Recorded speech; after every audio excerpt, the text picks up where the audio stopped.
మేము ఎప్పుడు కూడా చావు నోట్లో తలబెట్టి తెలంగాణ సాధించినమని మేము ఎప్పుడు చెప్పుకోలే.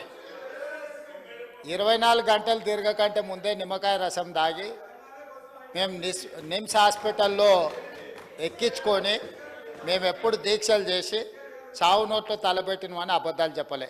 రెండవది, 100 రూపాయలు పెట్టి పెట్రోల్ కొనుక్కున్నాం కానీ 10 పైసలు పెట్టి అగ్గిపెట్టే కొనుక్కోక డ్రామా చేయడం ద్వారా శ్రీకాంతాచార్యని, ఓ ఈశాన్ రెడ్డిని, ఓ యాదయ్యను మేము బలి కొనలే. మేము ఎవరి శవాల ప్రాతిపదికనో ఎవరి ప్రాణాల ప్రాతిపదికనో మేము అధికారంలోకి రావాలని కోరుకోలేదు. కోల్పోయిన అధికారాన్ని మళ్ళీ ఇతర ప్రాణాలను బలిచ్చి కుర్చీలో కూర్చోవాలని అనుకోవడం లేదు. అయితే తెలంగాణ రాష్ట్ర విశాల ప్రయోజనాల దృష్ట్యా అక్కడ కల్వకుంట్ల తారక రామారావు గారు, ఇక్కడ తన్నీర్ హరీష్ రావు గారు దీక్ష గురించి ప్రతిపాదించారు.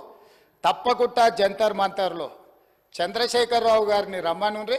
చంద్రశేఖరరావు గారు, నేను ప్రతిపక్ష నాయకుడిగా చంద్రశేఖరరావు గారు, సభాపక్ష నాయకుడిగా నేను తెలంగాణకు నిధులు తెచ్చుడో అవసరమైతే సచ్చుడో తేలుద్దాం. మేం సిద్ధం. తారీఖు